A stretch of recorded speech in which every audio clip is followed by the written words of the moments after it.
This is 33% Pulp, squeezing the best out of 1/3 of a book. We recap books with zany covers. I'm Amber. That's Linzi. Hey. And that's Daniel. Over. Hi. No, we should totally keep this. We're keeping this now. Okay. This is the first episode of our 3-part recap of the book, The Man from Pansy. Disclaimer, spoilers ahead. Okie dokie. Don Rico was born in Rochester, New York, and was the oldest of 9 children. He was a nightclub singer and wood engraver, but best known for his novels, screenplays, and comic books. He wrote issues for Doctor Strange, or of Doctor Strange, not for Doctor Strange. He also wrote issues of Iron Man and others, while he created and provided artwork for the Marvel characters Leopard Girl, Lorna the Jungle Girl, and Jan of the Jungle, or Jan of the Jungle, as you prefer. Yawn. In 1958, he moved to LA and eventually taught a course on comic books at UCLA. The Man from Pansy, published in 1967, is the first of 3 books dedicated to Buzz Cardigan's adventures. The Daisy Dilemma was book 2, and The Passion Flower Puzzle was book 3. So for the last book, The Night of the Crabs, we had a Goodreads review. Unfortunately, there was only one review of The Man from Pansy from Goodreads, and it was 3 out of 5 stars, and there wasn't an actual review.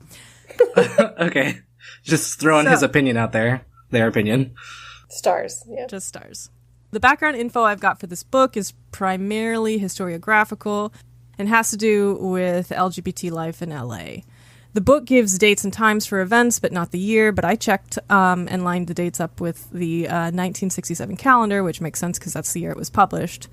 So if you look at our Instagram feed, which is at 33pulp, those are digits, you'll see the front page of the LA Times newspaper for the days my third of the book covers. You'll also see pictures of some of the locations mentioned in the book, like Coffee Dan's and Hamburger Hamlet. Which I thought was really cool, by the way. I think that's cool. Yeah, me too. That. You're great. In case digging up newspaper archives wasn't nerdy enough, I'm gonna go a little bit more nerdy with regard to LGBT representation in the book. Oh. So again, I have not read over half of the book. So what follows is mostly informed speculation, and I just couldn't help myself. I couldn't help myself. You just couldn't help yourself. Given the time, and despite the rampant use of the F word, which, when it appears in my quotes, will be replaced with other less derogatory F words. I'm going to pull a Chris Darden. I think Rico had pretty progressive views on sexuality. Wow. And I think Daniel would... Oh, and Amber, both of you are surprised. I'm surprised to hear that. Go on. Really? Okay. Beyond the Buzz Cardigan series, Rico also penned some books with lesbian and bisexual women, including Mary, Mary, Bloody Mary, which his second wife referenced in his obituary. What?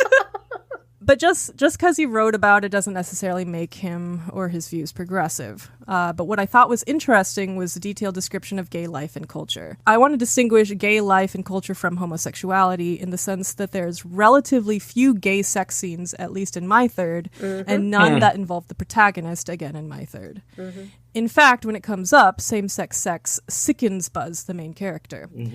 At the same time, even though Buzz doesn't want to be gay, he totally understands the gay scene and can easily fit into it, is welcomed by it, and describes it in vivid detail. He sympathizes with gays and even sometimes uses appropriate pronouns when referring to drag queens and transgender folk. For a little California context, allow me to give a quick survey of the West Coast LGBT history that preceded the Stonewall riots of 1969, often cited as this turning point for LGBT rights. The Mattachine Society was founded in LA in 1950, becoming the first American gay rights group. In March 1956, a federal district court ruled that one, the homosexual magazine, was obscene and couldn't be distributed through the U.S. Postal Service. This was upheld in the Ninth Circuit Court of Appeals, but in 1958, the Supreme Court overturned it. So side note, this is when Don Rico moved to West Hollywood. As a result, gay newspapers, magazines, and other publications could be distributed via mail. One magazine eventually became the One National Lesbian and Gay Archives, now at USC. In 1959, a riot happened here at LA at Cooper's Donuts, which was located at what's now called Skid Row. In 1956, Compton's cafeteria riots took place in San Francisco. I'm sorry, 1966. Notably, both of these and the Stonewall riots were led by drag queens. Maybe probably because drag shows attracted more police attention. On New Year's Eve, December 31st, 1966, this is the year that this book would be published, the Black Cat Tavern was raided by LAPD, resulting in several beatings and 16 arrests. At the time of the book's publication, Illinois was the only state where homosexuality wasn't explicitly illegal. So a lot was happening to and around the publication of this particular book, both in and around LA, but also on the paperback market. In general, gay porn books started proliferating around 1966, and same-sex companionship stories kind of made way for gay porn novels. One might cite this as one reason for the subsequent decades-long denial of same-sex, mostly male-to-male friendships in popular narratives outside of war movies where homosexuality can be openly praised. Only recently have men seen their friendship narratives on screen, and even now, the bromance genre still grapples with trying to call its protagonists just friends, nothing more. Back to the explosion of gay porn books. I'm almost done, I promise. An explosion of gay porn. I know, explosion of gay porn. Basically, it was a lot of sex. Right. Most had at least one explicit sex scene, then referred to as a hot, per chapter. A hot. Yeah. I did not have chapter. Wow. I know, that's like a lot. That's a lot. That's even more than any of the other books. Yeah. Honestly, I didn't have many hots in my third. But more specifically, okay, let's go to gay pulp mysteries. The prime was the late 1960s and the 1970s, so this book falls within that. But these were Drury Wayne Gunn notes in his book, The Gay Male Sleuth in Print and Film, which I didn't read in its entirety, but did read selected passages. You can edit that out. You can just pretend I read the whole thing. These gay pulp mysteries were more for genital stimulation than cerebral. Genital stimulation. If the gay sleuth in the typical mystery is a brain that happens to have a sometimes active penis attached to it, the gay sleuth in pornographic works is a permanent erection that sometimes has a more or less functioning brain accompanying. Crucial to the first third of the book that I read, The Man from Pansy, so the first third of the book, Buzz is very much not gay. He takes every opportunity to assert his alpha male heterosexuality while at the same time definitely and easily blending into queer nightlife. For Gunn, gay male sleuths occupy an interesting position both inside and outside the law, because remember, it's illegal to be homosexual. He suggests they become a double agent who understands and upholds the law while belonging to a group definitively outside of it. Here, Buzz's relationships with other men, gay or straight, lay the groundwork for the book, making queerness, whether through overt disavowal, depictions of social injustice, or gender play, a fundamental attribute to the book. End essay. Yes. So maybe I should interject right here, though. For our listeners who are, well, everybody's new to our podcast. Our podcast is new. We don't always have an essay, right? Like sometimes the book is just about crabs.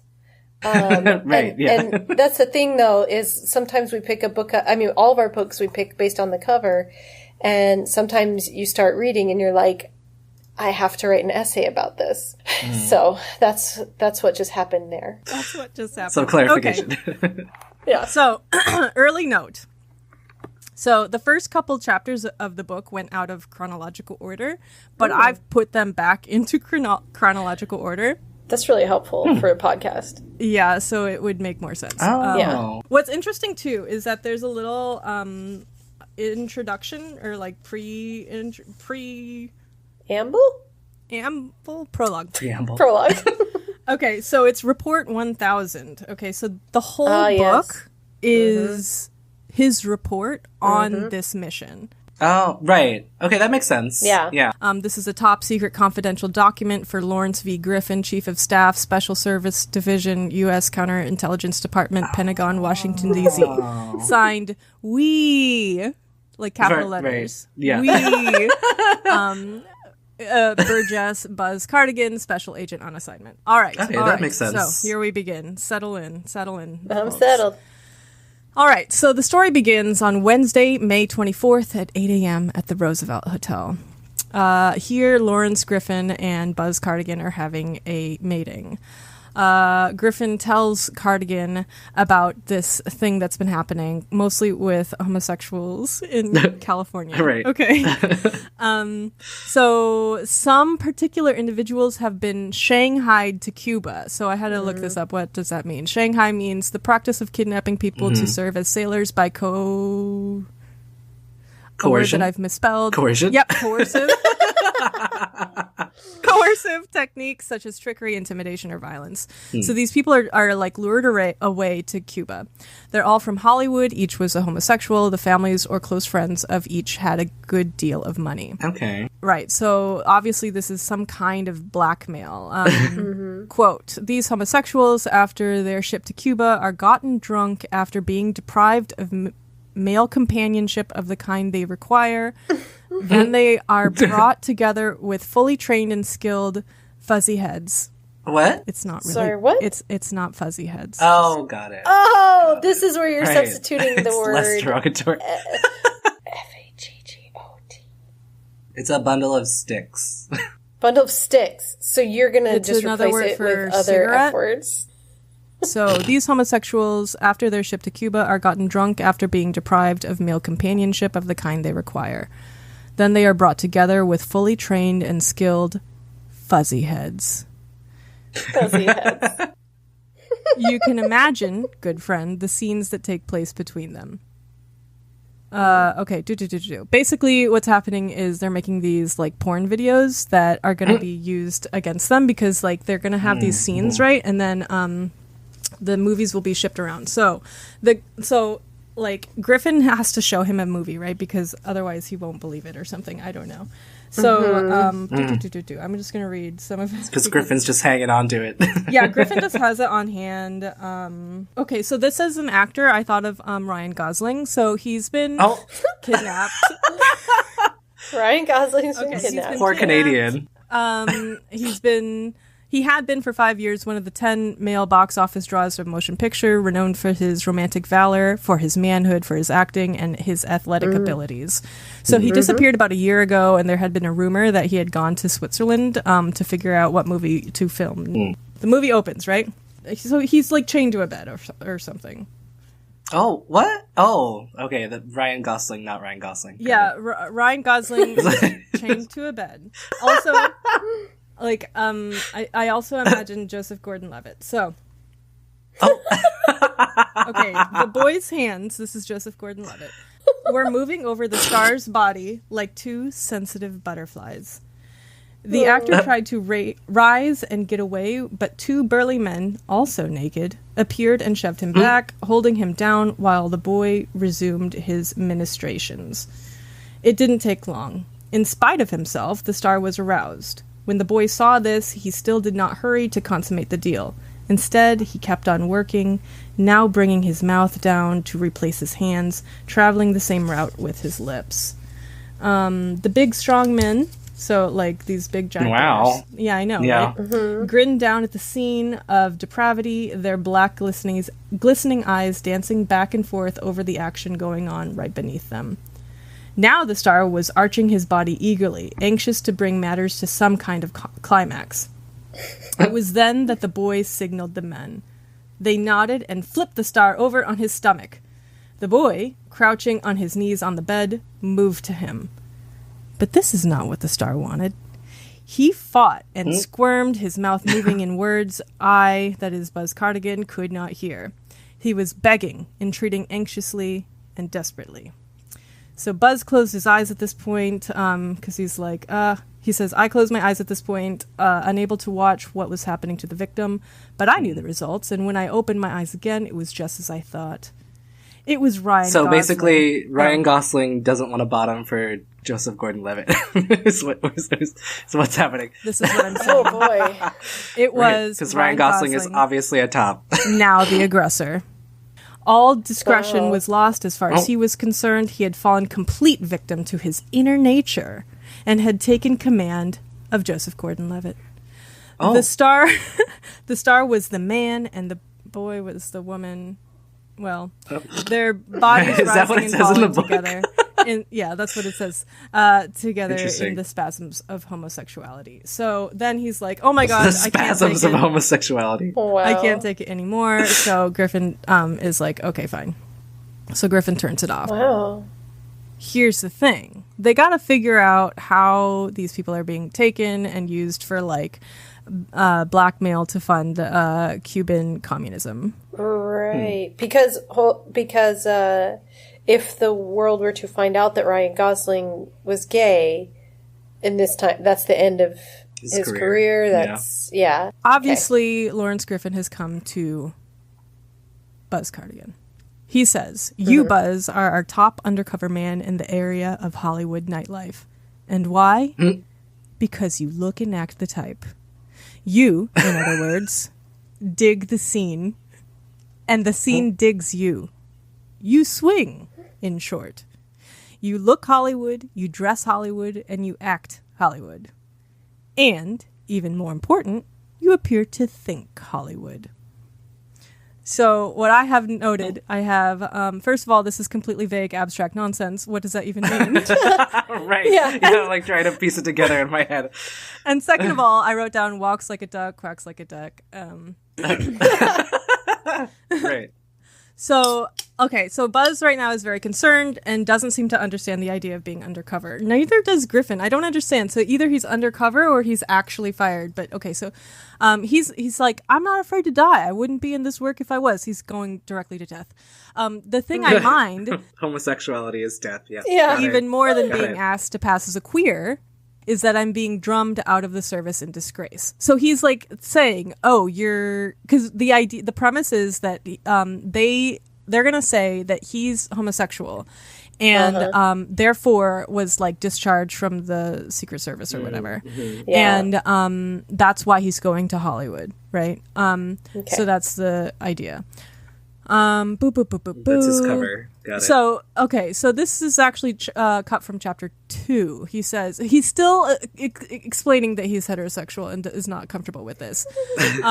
Only one question after he's asked like several questions. I don't have to behave like a swish, do I? I mean, I don't have to... A swish? I don't have to lisp or dangle my wrist, do I? Griffin is like, "I told you." Because we all do that all the time. Of course, because that's what you do. Right now, you can't see it right now, but my wrist is currently limp right now. I just assumed. This is just like how I imagine your hands permanently, just Every day. just bent. I honestly don't know how you get things done. Reverse like that. Anyway, sorry. What does Griff say? Griffin is like, "I told you you didn't have to do that," because this has gone round and round several times. He says, "Tell me again. I need reassurance." Oh my god. Yeah, so boo boo boo boo boo. Okay. Then he jumps to this thing. This is Buzz. Buzz also has these like monologues that are kind of inner monologues, but also are But they're like dictated to the report or whatever. Yes. Yeah, it was weird. Yeah. That's a thing. That's a thing that happens. Yep. Same. "I was destined for this assignment from my birth when I was voted the most beautiful baby of the year by the nurses of the maternity ward." Wait. Being a beautiful baby means that you have to play gay. Gay. Yep. Got Destined. it. Got it. And I continued to be almost baby-faced from that day on. Although I like to tell myself Also, he's a it's twink. the face of a rather rugged baby. Oh my god, a rugged Rugged baby. babies. Rugged, that is because of my background. A major in political science at UCLA, where I also specialized Rugged. in the liberal arts and theater. Oh, look at you. From there, plop, right into parachuting into Vietnam. So, of course, he was destined for this assignment. Yeah, better qualify. All right, so we're jumping ahead a couple weeks to Monday, June 12th. This is around 11 p.m. So he's now in Hollywood. He's sitting at a bar called the Queen's Court, drinking vodka on the rocks. This Queen's Court is owned by Merle Porter. He's also picked up the habit of drinking diluted drinks with water, so people think he's more drunk than he actually is, but he's still drunk and continues to get drunk despite saying this. Okay. Right. As the music dies down, he thinks about what everyone else is talking about, because it's obviously him, and how he's been kicked out of a government position in disgrace, and he's imagining them asking themselves, they just won't leave us alone, will they? And there's all these rumors going around him, which might be in his head, but does seem to be somewhat grounded in reality, because Sugar Pop, this is a name, a stripper and Merle Porter's sister comes in. Mm-hmm. So the seats that... Oh, wait, no, that's at Hamburger Hamlet. Okay, so anyway. She eased herself into the chair next to me as if she were descending onto a bed for an orgy. Not sure. Wait, that sounds uncomfortable for a chair. I don't. What kind of chair is this? I don't know. Okay. And she sounds ridiculous, but go on. She's okay. She comes back later. Yeah. Sugar's like, you're not a floppy disk. Oh my god. Floppy disk. Are you? Good one, Linzi. That's a good one. He says, I drew myself up in indignation. That's a vulgar word. That's a vulgar word. Do not utter it in my presence. So she's going on and on that, oh my gosh, I wish you weren't gay. She's shaking her head in dismay. The only trouble was that her breasts also shook. And they were dynamite, ready to explode. Oh my goodness. Oh my god, ready to explode. I'm telling you, I just can't understand what the gay boys see in each other when there's stuff like that available. Oh Boobs my god. that explode. Okay. Yes, exploding tits. That's definitely something that should be turning me on. Yeah. Explosive boobs. Have you seen them, Daniel? I have not seen these dynamite boobs. Wow. Well... She says she doesn't believe that he's gay and starts to grope him, which is completely inappropriate and non-consensual. Wow. She gropes him for like a page and a half about going home to prove to her that he's gay. And she's like, oh my god, I've read the Kama Sutra and all these other things. And he's like, you make me sick, and then runs away. Because he's really getting a boner. Because he has to. Yeah. Tuesday, so this is the next day. He opens the chapter with, thank God for my hangovers. Otherwise, I'd be an alcoholic. What? I don't know. That's why I put it there. I don't know. I don't know. It doesn't make any sense. Okay. No. He's also continuing this like inner outer stream of consciousness monologue. My mouth? Forget it. I tried to, but I couldn't. Actually, it wasn't too horrible. All I would have to do is replace my teeth, my tongue, and my palate. Like, because he's talking about how gross his mouth feels. I don't know. Okay, so he's describing... What? Why is he talking about his mouth? I don't know. Is he hungover? So he's around his apartment that, like, the government people are paying for. He describes it as looking like the quarters of a bachelor pad who was a swinger but tried to cover it with masculine adornments like rustic furniture, the hunting and fishing pictures on a wall, and stuff like that. So he comes out of his apartment and is driving along Sunset, and he's like thinking about how all the gay people are talking about him. He says, plant yourself... He was a beautiful baby, and now all the gays in Hollywood want to fuck him. Exactly. Yeah. Everyone. Even Sugar Pop. Yeah. Plant yourself in any one place along the strip during the day, and everyone in town who is anybody is bound to see you. I don't think that that's necessarily true, or at least not anymore. But that's fine. I think it's technology. You know, we're all in our houses. Yeah, good point. Yeah. So at this point, he's showing how he can tell people's sexuality based on the way they looked at him. Oh, okay. The gay were either sad-eyed. Sad-eyed.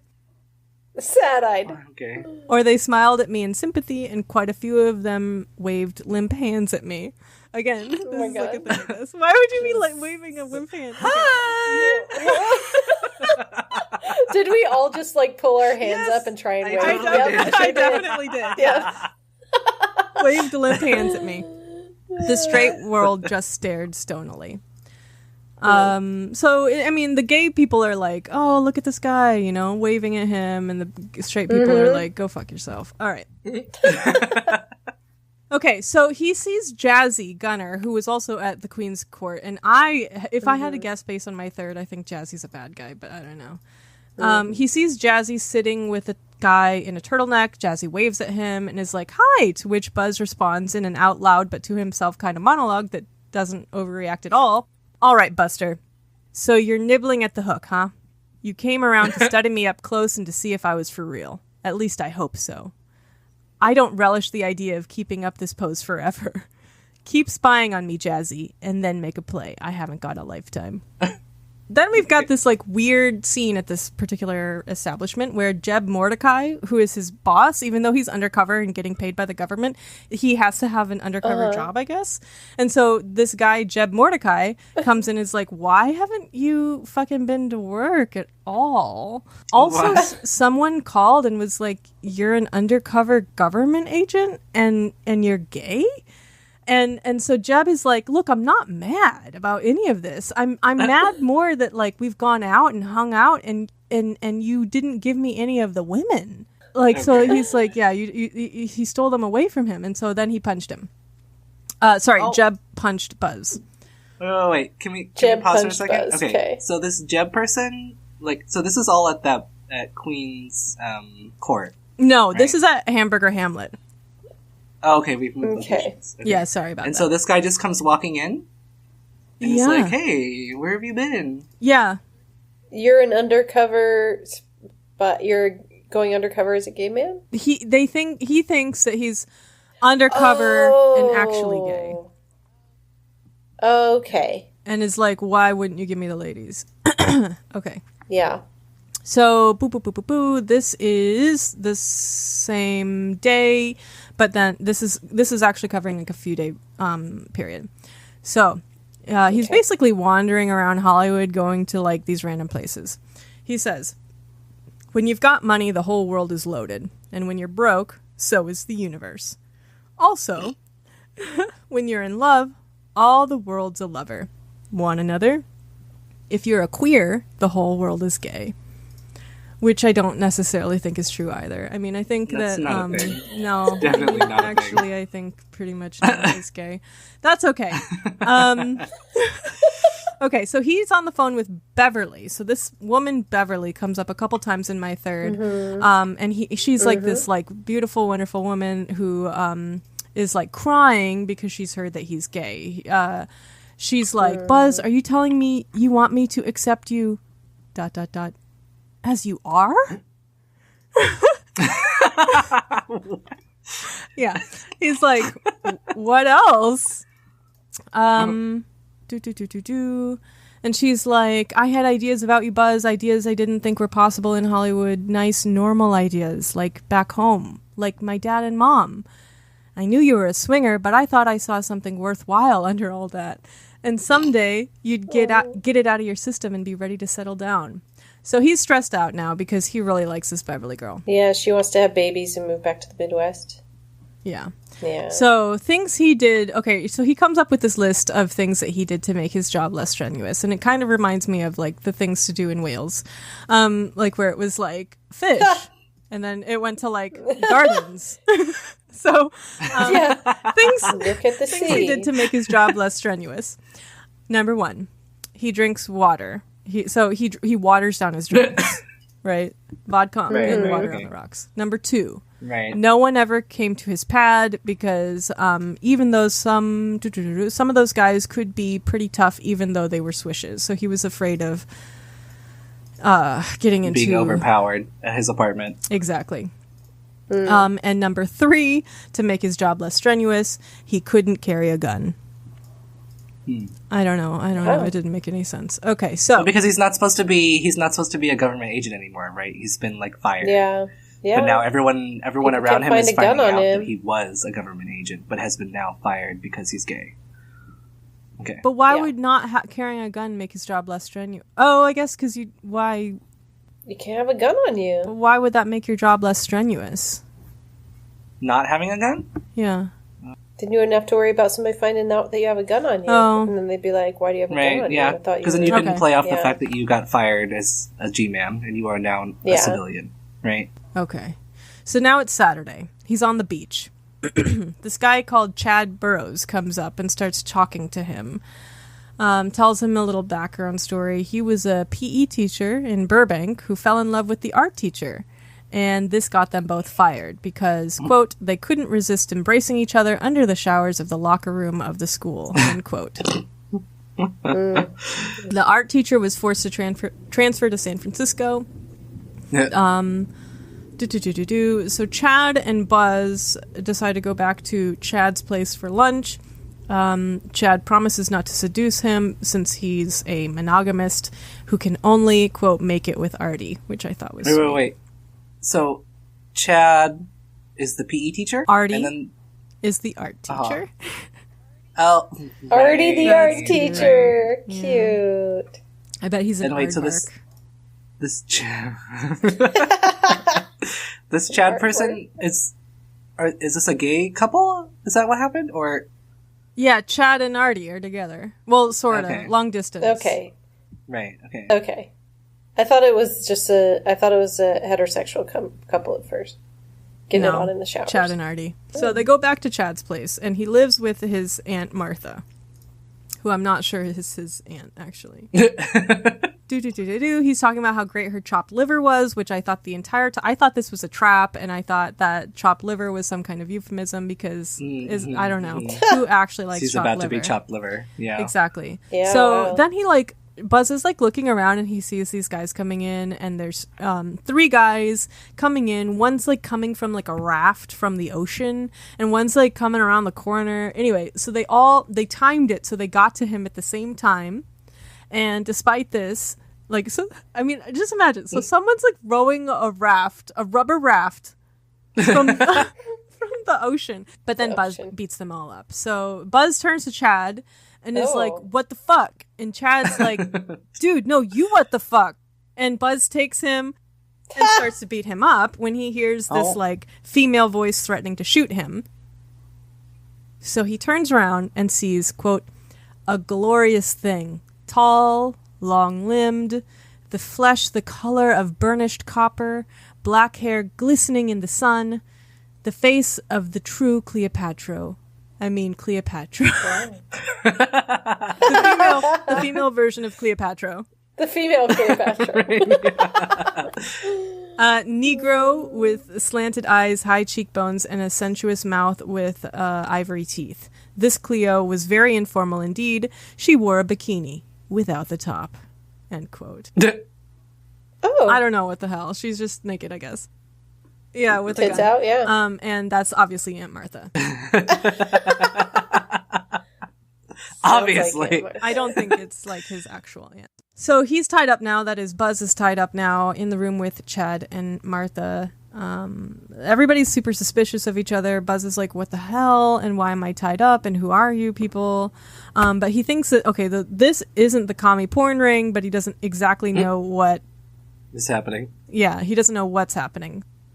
But for Chad to believe anything Buzz says, basically that he's not after them, because they are doing something, but he just doesn't know what. Buzz needs to prove that he's gay.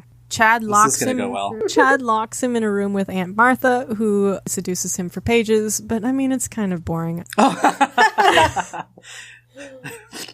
Because it's kind of weird. Okay, so so to try and resist her, so she's writhing on him and trying to bite him and stuff, and do all these things that sound kind of violent. To try and resist so as to not blow his cover, he's thinking about the discovery of America, dying of thirst, suffering the agonies of the damned, and how he wishes he studied yoga.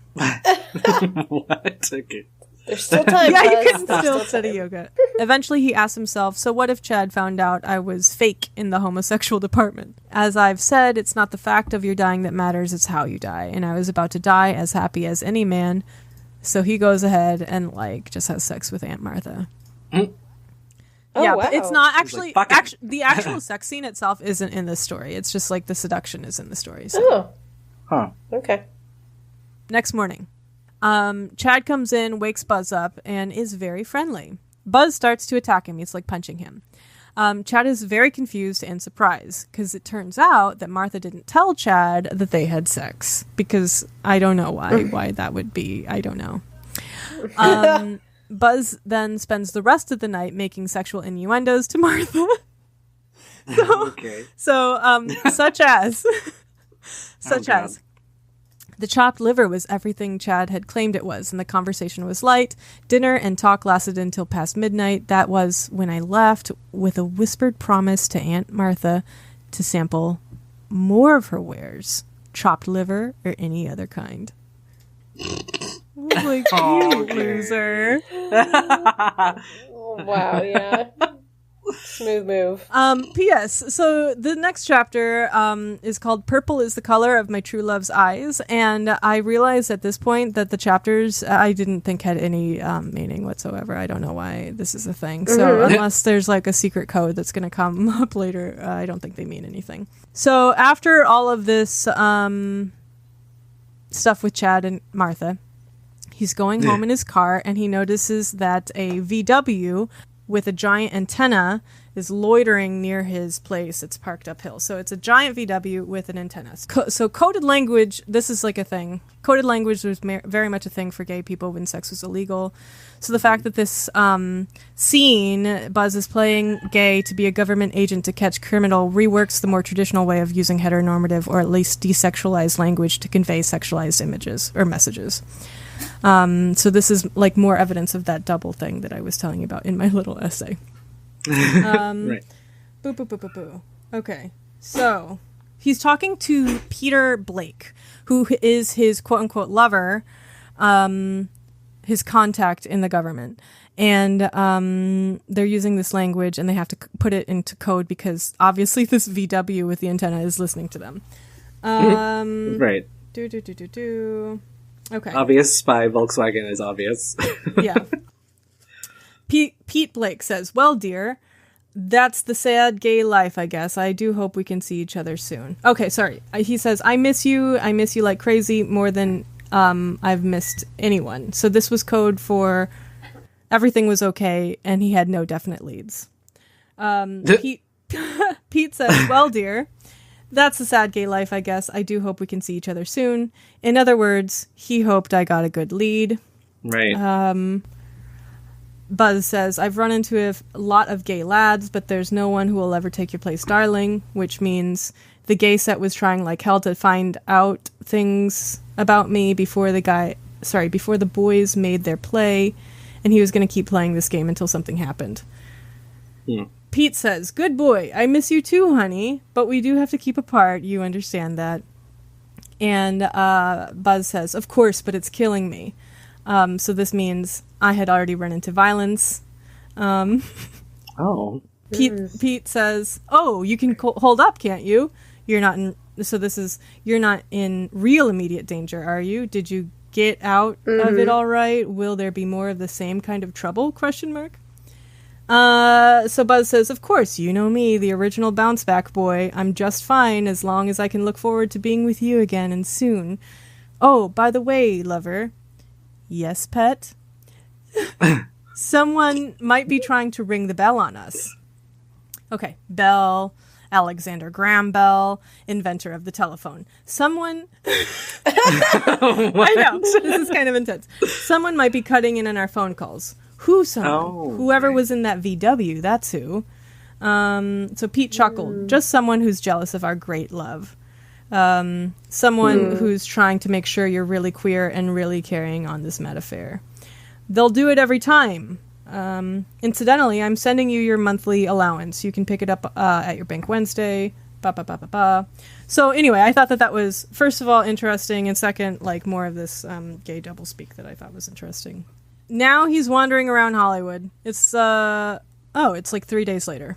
He's wandering around Hollywood, and he's at Coffee Dan's, which is a picture that I posted on Instagram. It used to be at Hollywood and Highland, and it used to be in San Francisco, but kind kind of became this like gay hangout from the 50s onward. He's sure he's being followed. He goes to read a book in Griffith Park. He's having dreams with a horde of nudes with bisexual bodies, half male and half female. He goes to Schwab's, which is like a department store, like a drugstore, I guess, where like celebrities used to hang out. Yeah.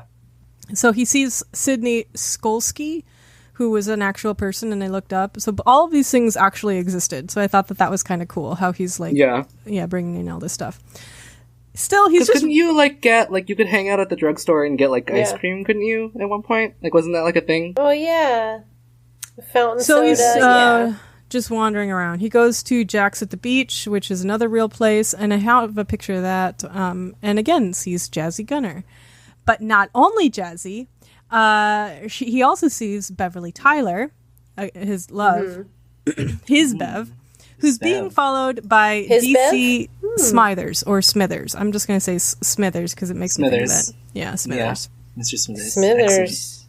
Again, so he's in love with Beverly.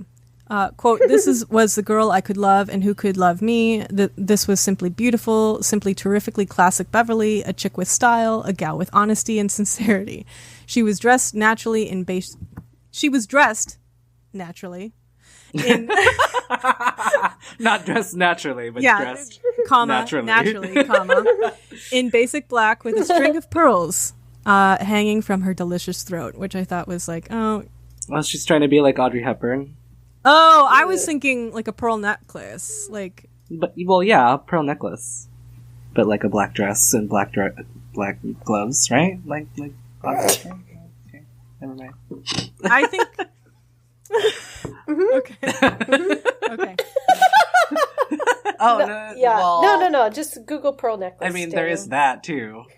Okay. But she naturally dressed in that. She was dressed naturally, so... In a pearl necklace. That's about as naturally as you can get. Naturally? He, again, acknowledges Smithers and is like, what the fuck is this jerk doing with her? So he's thinking about how much he dislikes this guy and keeping a general eye on them when Smithers winks at him. Quote, "It was the wink of a gay one." Ooh. I guess. Like yes. that gay wink to really... gay one. I know, but okay. Give it away. Gay ones winking. So Smithers comes over and asks to sit next to him. He sits. Buzz refuses a drink from Smithers and calls him Mr. Smithers, but DC responds, "To you, I'm Daisy." Because, apparently, DC stands for Daisy Chain. Daisy Chain Smithers. Oh. He invites him to a party where, quote, "everybody who is anybody in town will be there." So Buzz plans on going because he needs to get in with the gays. Okay, so then, in the style of, say, King Crab, DC got to his feet and waddled off. Turning what a callback. Right? Turning once to wink back at me. Yeah. And so help Another one me. of those gay winks. The action was so contagious, I winked back. You devil. Buzz. Getting all You dirty dog. winky. Tuesday. We're at the Blue Mirror, which I don't think was a real place, or it was super underground because I couldn't find it. The Blue Mirror is a strip club above the Devil's Den where hookers and johns meet up. But, okay, so he's drinking and drinking and drinking. So we have a queer of color. Hey, to my right, my very first, very close to my right, was a black-haired young queen of Mexican extraction. He smiled at me and nodded and ran his tongue over his gleaming array of teeth. Which is like, good. I'm glad that he has nice teeth. He could apparently eat him alive.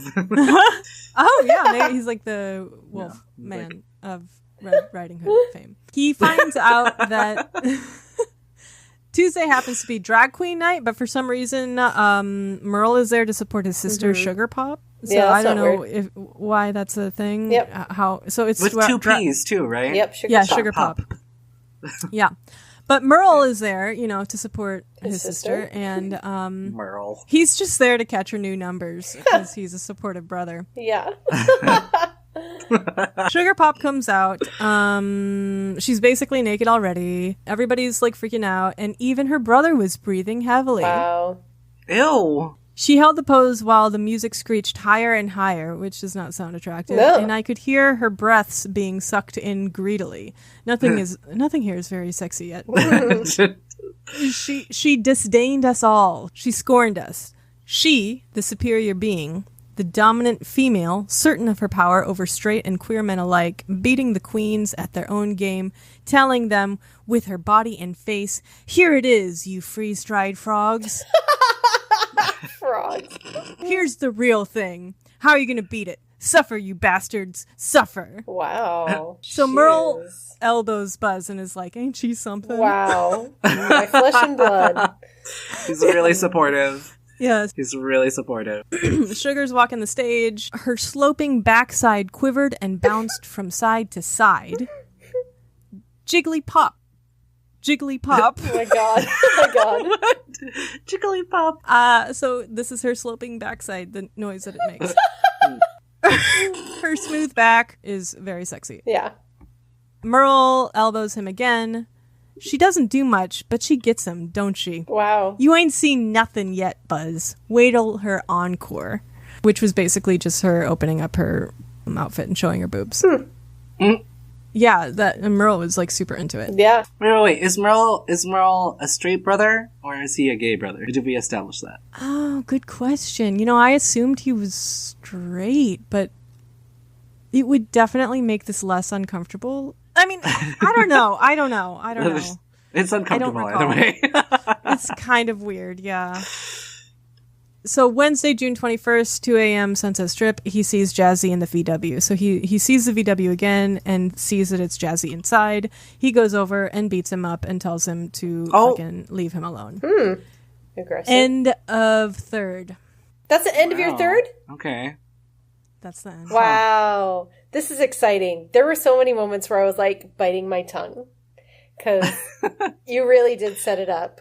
There are lots of great questions here. I didn't, with the first third, I feel like it's kind of easier because you don't have to like worry about what the context is. But it's also like you don't know what's important. Well, I guess, yeah, exactly. What's important. Yeah. So, and so much happened that it's like, I don't know, like, are all of these characters necessary? Yes. And I think so. Oh, they are? Yeah. I'm glad you mentioned everybody you mentioned from the last third's point of view. Baby Lou is the only character I don't know who discuss. Baby Lou is.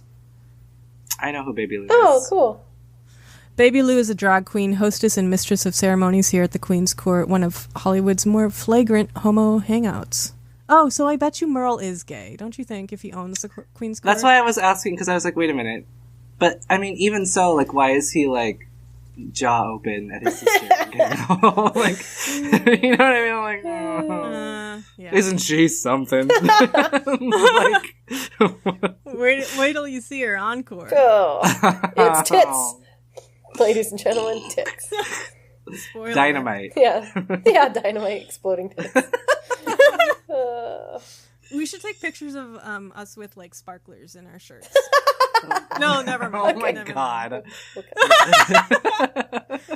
Never. I feel like that's a fire hazard. Yeah. I was just thinking that. I don't want to do that anymore. Okay, so it ends up. So Jazzy was the one in the Volkswagen, and then he just goes and beats him up.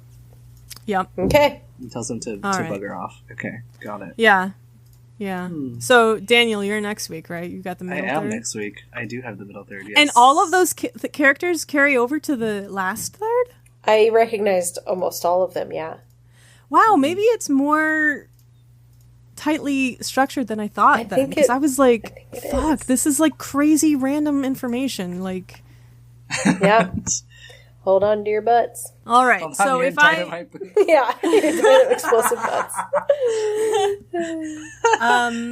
If I had to make a prediction, I think Jazzy's in on it. I think, Jazzy's for sure a bad guy. I think Chad and Martha aren't the people in the Cuban government doing the blackmailing, but I think that they're doing something else sketchy. Like, it was mentioned that they might be doing like a gay prostitution ring or something. Yeah. So there's that. Yeah. So please rate and review us. We are wherever podcasts are, whether that's iTunes or somewhere else. We are holding a drawing for a bookmark and copy of this book, The Man from Pansy by Don Rico. To enter, please leave an iTunes review, and 2 winners will be announced during the 3rd episode of our next book, which is A Corpse for Christmas. If you'd like to reach us on social media, our Twitter handle is at 33_pulp. Those are digits. On Instagram, we are at 33pulps. I mean, also pulp, digits. Pulps. Singular. Singular. Pulp. They do pulp.